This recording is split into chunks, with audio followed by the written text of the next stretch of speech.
what does the listener need to know before we leap into this first record, the first song? In 1921, Tulsa, Oklahoma was home to the wealthiest African-American community in the United States.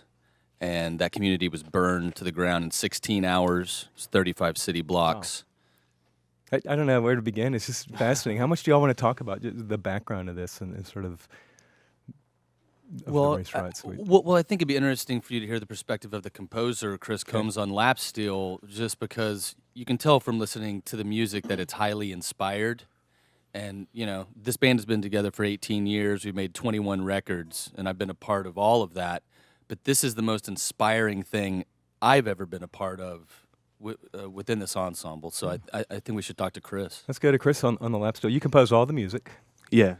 And it started in your head. You said, I'm going to do this, or it was impressions? How did it started real slowly, actually, through doing a lot of research and reading. There's a lot of great text about the Tulsa race riot. And, you know, it kind of all started as little vignettes, these small ideas that were basically emotional responses from reading or doing research, you know, and so as the material accumulated, I realized it was all kind of tied just because of where it came from in terms of inspiration to geographical places or certain places in history or even people that I knew or people that I've seen, you know, because the Greenwood community is still in Tulsa and is still a strong presence in the community, so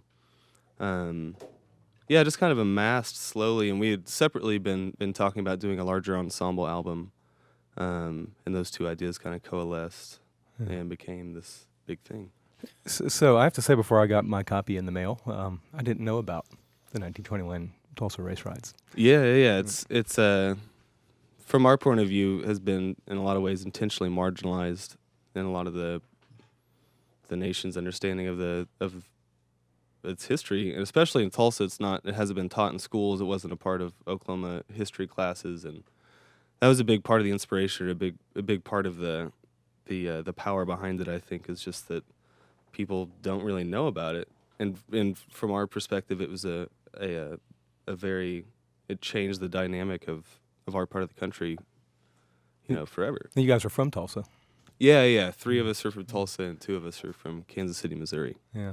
So I mean, was place a part of it? I mean, is this from like wandering around Tulsa or spending time in the Greenwood district? Is that? Yeah, absolutely. There was a lot of time, because at the time where a lot of this was when a lot of this was composed, I was living 2 blocks away from Greenwood, 3 blocks away from Greenwood. So there's a lot of research and then getting on the bike and riding to these actual places and climbing the hill, you know, getting up to where these things actually took place and trying to soak it in. That was a big part of it for sure. And so the chronology runs from, we just heard before the ride, and then it goes till modern time. Yeah. So there's, I'm sorry, there's real tempestuous stuff in the middle. Yeah. And then it ends with sort of a meditation. Exactly.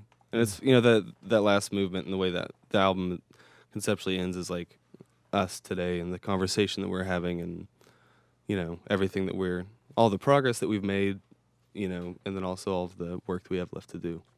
What has this done, playing this music? How has this started a dialogue for you guys? I mean, the response to it has been amazing. It's been really humbling, and, you know, there's been a lot of people who have gone out and done research. They hear about the project and they'll go read about it and listen to the album at the same time, or they're doing a lot of, you know, so that's been one of the coolest things to see is just that people, when they hear about it or when they hear the music, seem to be genuinely inspired to seek some form of truth out. So I think that's one of the biggest missions of the music. Well, you premiered it in Tulsa, right? Is that in its entirety? What was that like? I bet that was... It was very interesting. Yeah. The whole process has been really interesting because the responses seem to be as varied as people themselves. So the responses have been incredible and all over the place, but it's just really interesting to be able to bring this thing to light. You know, at so many shows, we have history professors or people who have their master's or their doctorate in history, or they're just history buffs, come up to us, approach us, and say they've never heard of it. Yeah. And 3 out of the 5 of us were raised in Tulsa, Oklahoma, and it was never taught to me in any way, kindergarten through 12 or at the university level. It was never even mentioned. And I took Oklahoma history several times, took regional history, had great teachers. This event 1921 was never mentioned. So You recorded the record with the big horn section. Did you write in those pieces when you were writing it? Were you hearing a horn section, Chris? Yeah. And initially it was a much smaller horn section, and then kind of grew one by one. Did it grow because you needed more parts? Or did it grow because you found guys who would come in? I personally didn't need more parts for sure, but it helped in the long run. The challenge was a lot of fun. Yeah. Was it all you all the way, or were you constantly getting input from other people? I was constantly getting input. Did you try these sort of sure. out independently? Uh-huh. Yeah, and I demoed a lot of it, and kind of one by one, I would play it all in really dorky guitar, just huge stacks of guitar, Right. and then one by one would kind of replace parts with our drummer and pianist and other musicians that were willing to come in. That must be really neat to And- see your music come to life with those parts. Yeah, it was an amazing experience for sure. Hey, talk just a minute. It's sort of unusual. I mean, not that you're a conventional jazz band at all, but the lap steel. Where does that come from? Well, I guess initially came from Little Tay Rides Again, which was the electronic album the band was touring when I first joined. Uh-huh. And So you were a guitarist first. yeah. I was born and raised Yeah. playing guitar. Are you permanently a lap steel guitar player now? Is this? For the most part, Yeah. it's kind of taken over. It's been a lot of fun relearning everything. What does it give you? What do you like about it? I like the challenge of it. It's a lot harder to play than guitar. It's a lot harder to play in tune. And you have to play a lot less notes, which I really enjoy. Just strange textures. Not strange, maybe it's not the right word, but just something it puts in there too. Yeah. Some of it is almost more of a cello feel. Some of it's more vocal. Yeah. Some of it's more trumpety. Yeah, it almost has a human voice quality sometimes. Brian, you want to just quickly tell us who's in the band since you're sort of the senior member here? absolutely, we've got Chris Combs over here as the composer of this material, and then he's also on lap steel guitar. If you want to hear a super unique application of Chris Combs playing lap steel, you can go to jfjo.com, and you can hear him playing 15 minutes of Beethoven with a 50-piece orchestra. And it's one of the most amazing. It's Jacob for a Jazz Odyssey with a 50-piece orchestra playing Beethoven's Third and Sixth Symphonies in their entirety. I made that journey last night. That is really awesome stuff. And it's one of the most unique applications of lap steel I've ever heard in my entire life. So that's at jfjo.com.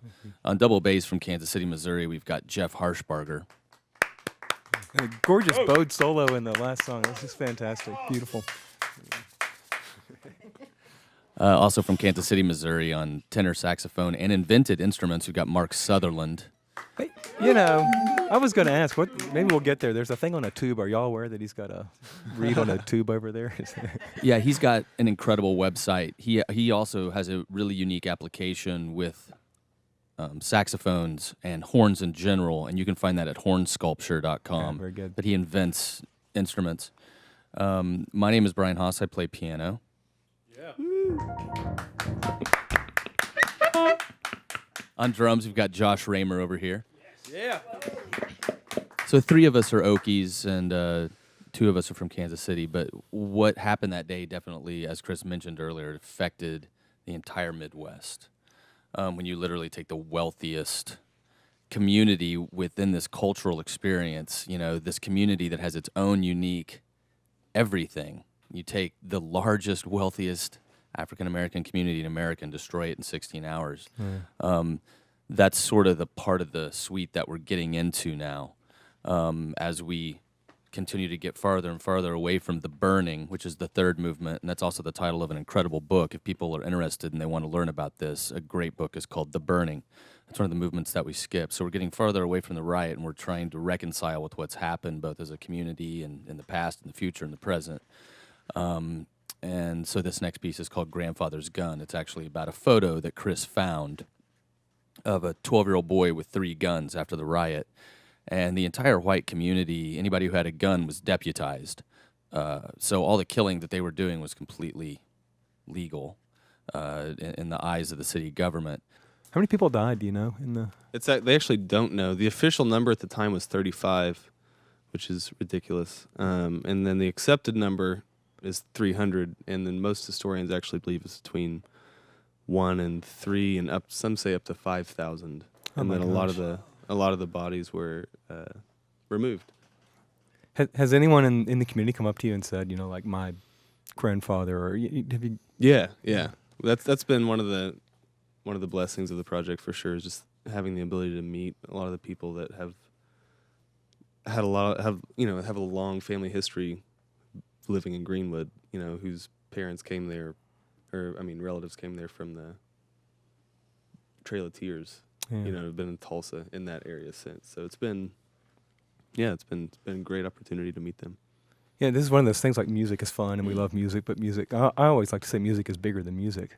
But wow, here you are taking that to such a high degree, it seems like. We had an interesting experience in Los Angeles. A gentleman in his early 80s was at the venue and caught our entire show and brought his family and talked to us afterwards. And he's actually inducted already into the Oklahoma Jazz Hall of Fame. He's a drummer who lives in L.A. currently, but he's, he was raised in Tulsa.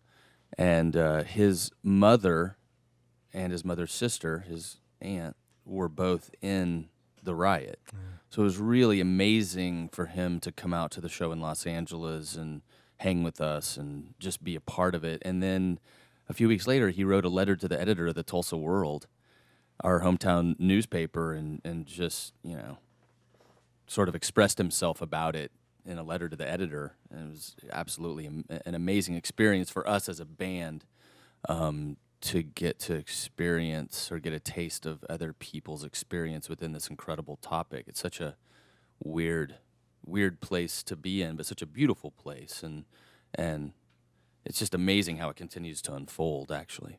Yeah. Gosh, I was reading some interviews with you all and reading some reviews, and these were names I jotted down that came up a lot as influences with you all. And I love this list. Charles Mingus, Duke Ellington, Radiohead, The Flaming Lips, Tom Waits, John Coltrane, and Beethoven. That's a great list. Some of our best friends. Yeah. Hey, thanks for having all that stuff here today. Absolutely. Jacob Fred Jazz Odyssey playing live here in WNCW Studio B. Our live broadcasts are made possible in part by Lake Lure and the Blue Ridge Foothills. Information, Lake Lure and BlueRidgeFoothills.com.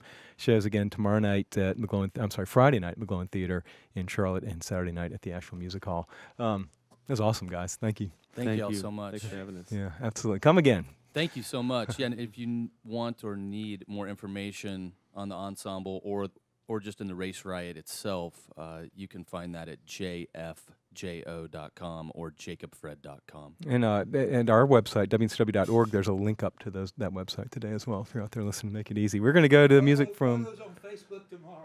Photos on Facebook. One more question. I'm sorry. In the song before the last one, Mark, the thing over there with the saxophone reed and the bell, and then a vacuum tube. What was that? That's just my own version of a hosophone. They've been using it in loft jazz since the 60s, and that's just my version of it to sort of add a special bit of flavor to grandfather's gun. It did add flavor. It was very nice. Hopefully Dennis will have a photograph of that up too. So, hey, once again, Jacob Fred Jazz Odyssey. Thanks, guys. Thank you. It's Bob Dylan on WNCW.